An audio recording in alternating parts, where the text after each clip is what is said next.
Et bonjour les amis, c'est Jonathan qui vous parle, j'espère que vous allez bien.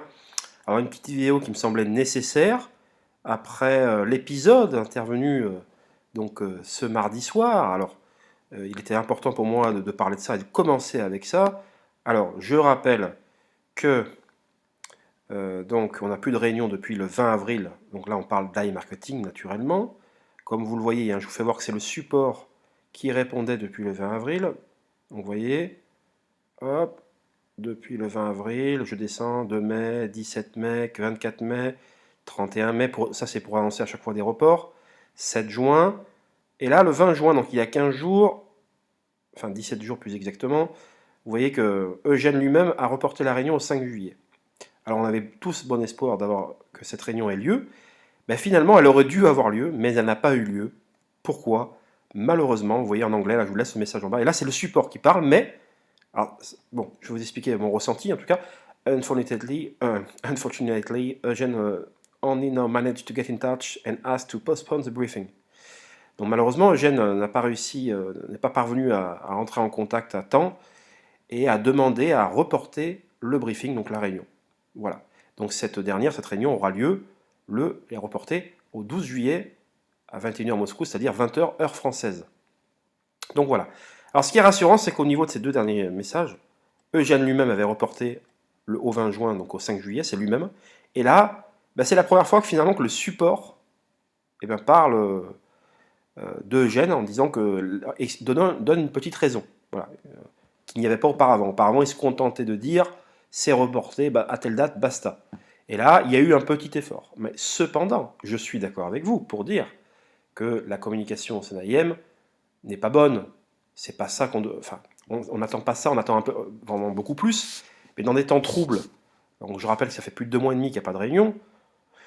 Bon, ben voilà, on espère avoir plus d'informations dans les canaux officiels, ce qui n'est pas le cas.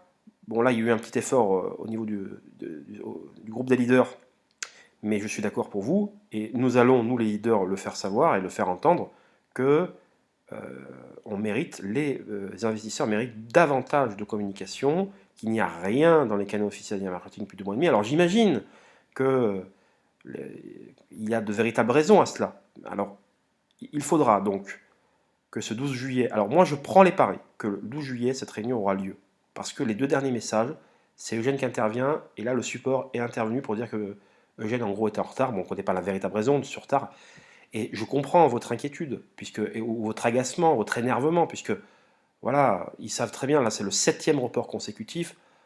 Bah, voilà, quand tu as un minimum comment dire, de conscience, de respect, tu fais en sorte d'être là, tu sais que les gens attendent beaucoup de toi, et quand bien même les informations sont négatives, il faut quand même être un minimum là pour les gens. Et ça, alors, certains disent que c'est la mentalité russe, ukrainienne, oui, je suis d'accord, mais après, avoir une certaine mentalité n'empêche pas d'avoir du respect pour les gens, il faut quand même pas exagérer. On est tous issus de cultures différentes au sein d'AIM. Après, le respect, c'est quand même, on peut se rejoindre sur certaines valeurs. Voilà.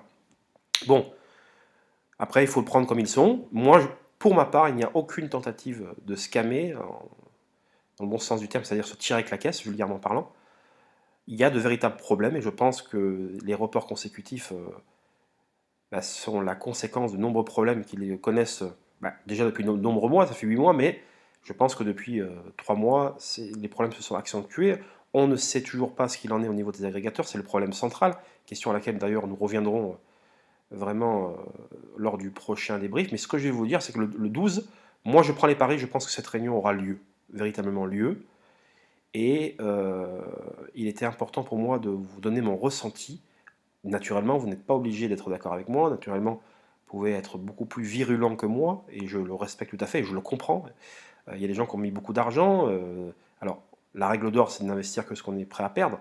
Mais certains, par pas du gain et parce qu'ils voulaient peut-être se refaire d'autres business dans lesquels ils ont perdu beaucoup d'argent il y a quelques mois, quelques années, ont mis davantage sur AIM. Alors moi, je pense toujours que malgré les nombreux problèmes de tous ces business entre guillemets exotiques, c'est celui qui a le plus de chances de durer dans le temps. Voilà, que IM était victime de son succès. Certains disaient qu'il aurait dû embaucher davantage, mais après, quand vous embauchez davantage de monde, aussi bien au niveau du support que l'équipe technique, vous avez un risque de vous faire piquer votre idée. Si l'idée d'iMarketing est une idée de génie, ce que je pense, eh bien écoutez, y a quand même lieu de... enfin, ils ont raison de s'interroger sur le fait qu'il vaut mieux être en petit comité et gérer ça plutôt que de faire entrer de nouvelles personnes qui peuvent piquer votre idée, la recopier, etc. Donc voilà, bon, c'était je voulais quand même intervenir pour vous parler de ça. Également, et je terminerai là-dessus, alors sachez que vos questions que vous m'avez posées, certaines sont très pertinentes et je vais les poser au cours du débrief. Je pense qu'on aura la permission de poser plus de questions qu'à l'accoutumée, étant donné que ça fait longtemps qu'on n'a pas eu de réunion. Bon, ça c'est à prendre, c'est très subjectif ce que je vous dis là, mais ça paraît logique. Alors, un petit retour, et je terminerai là-dessus, pour les ventes à zéro, c'est très important de le signaler. Parce que certains se trouvent anormal qu'il y ait des ventes à zéro, et je comprends, ils ont peur, mais tout va rentrer dans l'ordre. Si vous avez réinvesti avant le 20 mai 2022, les ventes s'affichent correctement, pas de problème, vous n'avez pas de problème de rentabilité, je dirais. Si vous avez en revanche réinvesti après le 20 mai, et que vous aviez encore du budget disponible, c'est-à-dire non dépensé, les ventes sont dans ce cas-là partiellement affichées. C'est-à-dire qu'il y a ce qu'on peut appeler un bug de performance, soit vous avez l'impression de perdre un peu d'argent, par exemple vous en dépensez 200 et vous en gagnez que 150 ou 130 ou 100, et dans ce cas-là, ça sera rétabli par la suite. Ça, c'est si vous avez réinvesti après le 20 mai et que vous aviez encore du budget auparavant. Et dernier cas, si vous avez réinvesti après le 20 mai, toujours, mais que vous n'aviez pas de budget disponible, donc là, les ventes vont s'afficher à zéro. Et le problème zéro vente est un problème d'affichage. Vous ne pouvez tout simplement pas voir les ventes liées à votre nouveau réinvestissement. Il sera corrigé automatiquement bientôt. C'était important pour moi de vous le souligner parce que certains youtubeurs s'inquiètent et je peux comprendre. À juste titre, je ne suis pas là pour leur casser dessus sur le dos. C'est tout à fait légitime de prévenir sa communauté lorsqu'il y a des soucis. Mais ce sont uniquement des bugs d'affichage. Alors, certes récurrents, c'est peut-être d'ailleurs la raison pour laquelle ils ont reporté plusieurs fois des réunions parce qu'ils voient que ce problème a du mal à être réglé. Voilà, donc c'était pour vous dire ça, mes chers amis. La réunion du 12, pour moi, elle aura lieu. Vos questions pertinentes, parce que je ne peux pas toutes les poser, vous en conviendrez, et d'autres leaders poseront d'autres questions. On attendra le préambule et les premiers points évoqués par Eugène, il risque d'en avoir d'ailleurs pas mal, pour ensuite poser nos questions. On ajustera les questions en fonction donc de cette présentation des départs d'Eugène. Voilà, alors j'entends aussi également, je termine là-dessus, diversifiez-vous en attendant le retour d'AIM. C'est pas faux, c'est vrai, mais je le répète encore, tout dépend dans quoi vous vous diversifiez. Parce que ceux qui se sont diversifiés dans des business comme Cancri, comme IPC, eh bien vous avez vu, on en est actuellement. Donc, enlever le côté émotionnel, c'est bien, mais se renseigner et être sûr dans ce quoi on investit, c'est encore mieux. Et si on a un doute, quand on a un doute, on n'investit pas. Quand c'est trop beau pour être vrai, ça c'est une règle d'or. Ça vaut pour les joueurs, ça vaut pour ceux qui tradent, qui font de la bourse. Quand c'est trop beau pour être vrai, c'est que c'est un pari perdant. C'est qu'il ne faut pas jouer. Vous voyez, donc ça c'est très important, c'est des règles d'or. Et quand on n'est pas sûr qu'on a un doute, eh ben, on n'investit pas, ou très peu, très peu.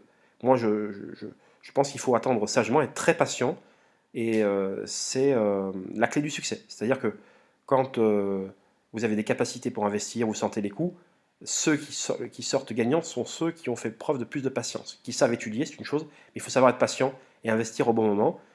À ce titre, je vous conseille vivement d'arrêter tout ce qui est bot de trading, trading tout court, c'est une perte de temps, vous vous désocialisez complètement, c'est un coup à vous disputer avec votre femme, avec votre famille, vous avez constamment le nez sur votre ordinateur, vous voulez parler à plus personne, c'est très prenant, voilà. Et je peux vous garantir que vous faites souvent des petits coups, mais un jour, vous allez perdre la tête et vous allez investir sur le mauvais trade. Et là, tout va redémarrer à zéro et après, vous allez perdre patience. Et comme tous ces joueurs qui ont mis du temps à monter et à faire de l'argent, une fois qu'ils ont pris un gros coup, ils veulent se refaire directement. Et après, c'est là où ça s'enchaîne les catastrophes. Justement, voulez-vous refaire, donc vous investissez sur les trucs à risque, les trades à risque, et là, c'est terminé. Donc voilà, il faut investir dans des projets éthiques, dans l'humanitaire, qui sont à la fois humanitaires.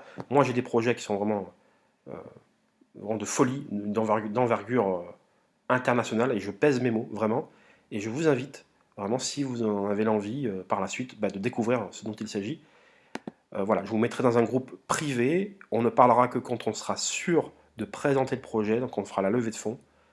Et vous serez en communication directe avec le directeur du projet et vous aurez une transparence totale. Voilà, et ça pour moi, c'est très important. Et je le répète, ce sont des business, vraiment, des opportunités à ne le manquer sous aucun prétexte. Sur ce, je vous laisse.